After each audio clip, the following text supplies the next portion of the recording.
Hey everybody, Father Warner here. This is my last day in Rome. I'll be leaving for the airport. I'm recording for Saturday of the third week in Lent. The text, it's the 29th of March. Now, I'm not sure when you'll receive this because there is no internet right now. So I'm going to post this perhaps late and I travel today to reach via Dubai to Bombay. I'll reach Bombay only on Saturday evening. Hopefully, I'll go for the ordinations in the Archdiocese of Bombay. Now, our texts are taken from Hosea chapter 6, verses 1 to 6. It's a very interesting reading. Please read the text because it ends with those beautiful words that what God desires is not sacrifice as much as He desires mercy. And the Gospel is taken from Luke chapter 18, verses 9 to 4, and it corresponds with the theme of the first reading. Now, I'm going to jump in straight into the Gospel of Luke because I don't have the bandwidth really to upload this a very, very long video. I'm not sure when I'm going to be able to do it. But the parable really addresses three types of people, and these are not my words, these are the words of Jesus. He talks of a parable and he says, this parable is for those who won, and now listen to this very carefully, for those who trust in themselves. So you put yourself first, you put God, you put everybody else later. You believe that you are the source of your path to heaven, literally. The second is those who are righteous, but what Jesus really means is those who are self-righteous. And you'll see this at the end of the parable, because the Pharisees are going to get very unnerved with this parable. And then the third group is those who regard others with contempt. So I come from a place of a spiritual superiority. This is not just any contempt, but really spiritual superiority. My spiritual life is better than yours. So three groups of people: those who trust in themselves, those who are self-righteous, and those who regard others with contempt. Now, strangely, these three groups of people were not groups that you'd find only at the time of Jesus. I think you'd find these three types of people in various combinations, in a 2-1 or 1-3 or all three combination in every single generation. And I'm sure that you're already identifying a couple of people that you know in your mind. I would suggest you don't do that and figure out whether you are one of these three groups of people. So they are in every generation. And the worst part about someone who gets trapped into believing one of these things, that they either trust in themselves, they are religiously superior than others, or that they are right. Yeah, they are actually self-righteous, they are right.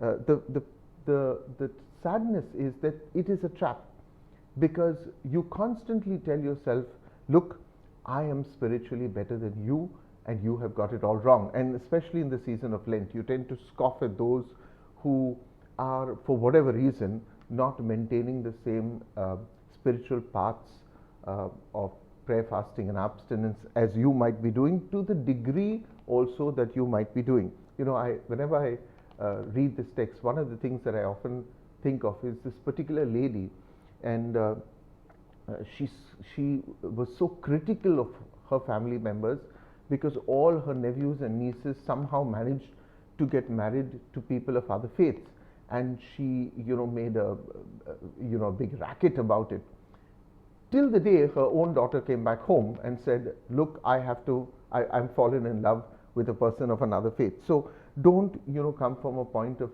superiority, come from a point of understanding.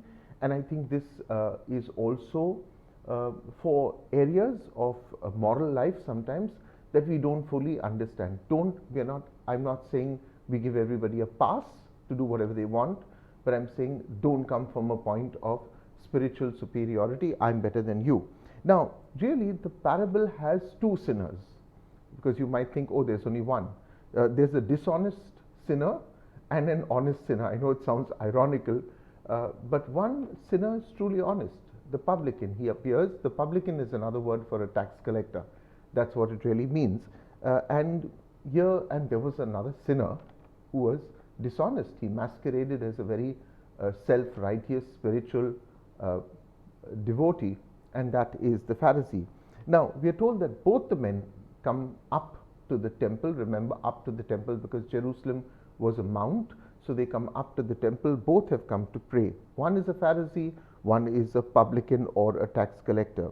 Now, those listening at the time of Jesus to this parable knew exactly, or rather they thought knew, who the hero of the story ought to be. Yeah, remember, one is a Pharisee and one is a publican. A publican was a publicly professed sinner. He was a tax collector.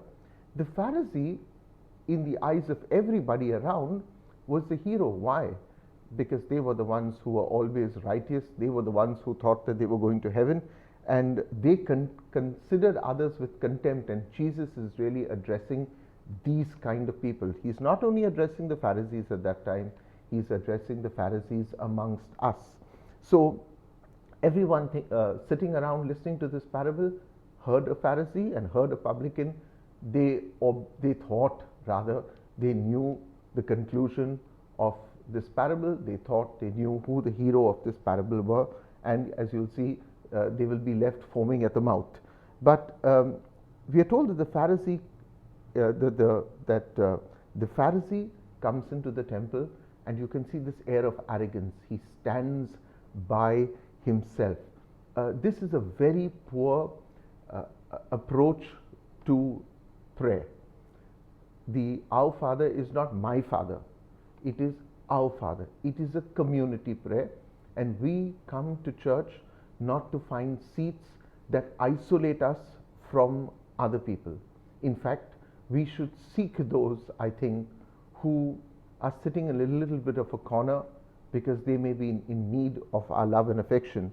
So the Pharisee is standing by himself, not with the community, and he's praying. Now, very interestingly, the Greek word for praying here is proshauton, H-A-U-T-O-N, P-R-O-S-H-A-U-T-O-N.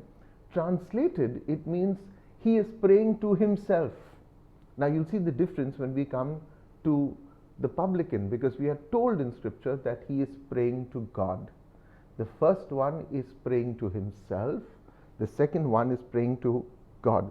So the Pharisee is praying to himself. 4 times in the text he will say, I did, I fast, I do this, I do that. 4 times. Yeah.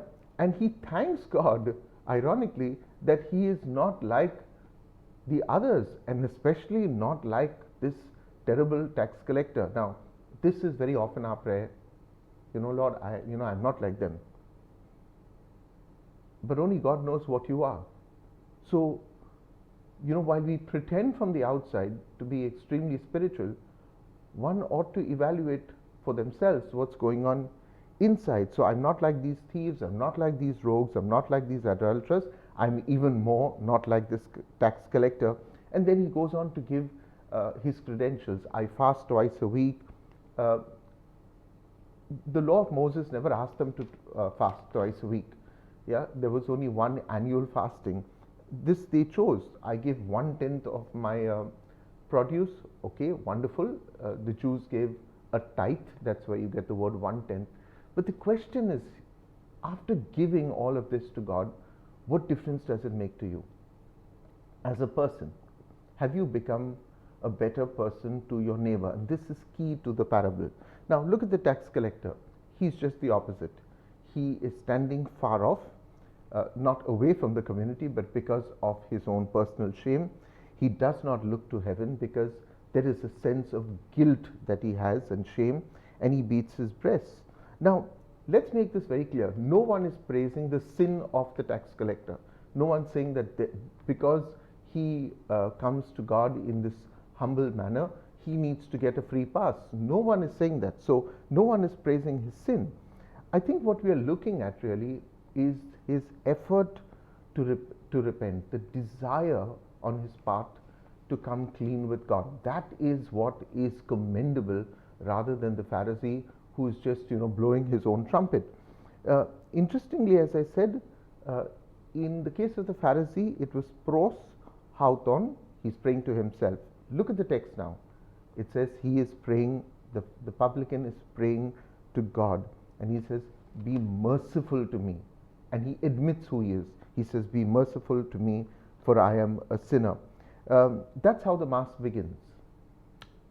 The Mass begins with us recognizing that we have come into the presence of an ever-loving God and that we are in need of God's mercy. So many of you who missed the first part of the Mass thinking, I can slide in at the first reading of the Gospel, you missed a very beautiful part, which is the part that we build our relationship once again with God. So be on time for Mass.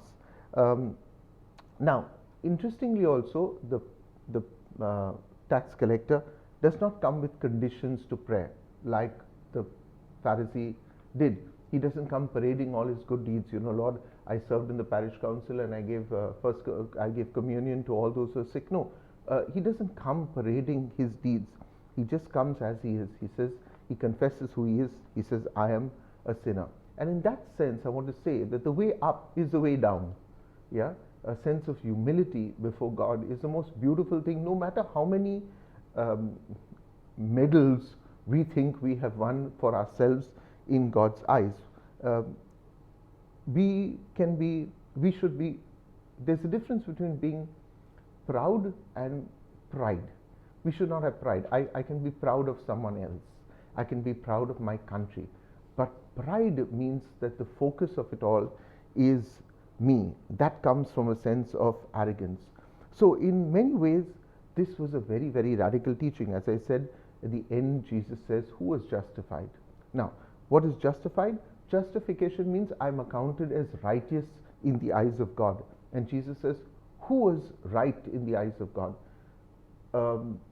Pharisee who had met all the tick boxes, was he justified?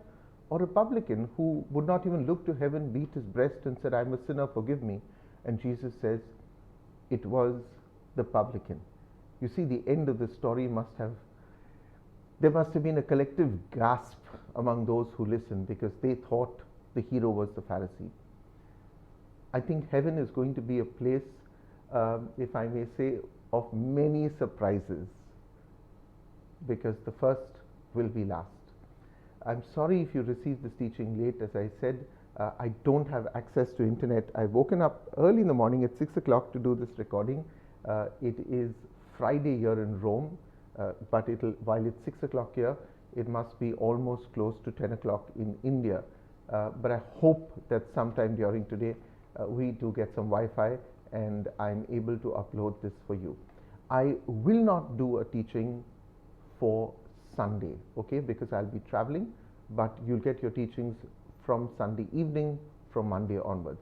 Bye for now. Don't forget to like this video, share it with your friends, and don't forget to subscribe to this channel. For those of you who'd like to make a contribution towards this ministry during the season of Lent, please contact me on my WhatsApp number 98202 42151. Bye from Rome, and hopefully we'll meet in India.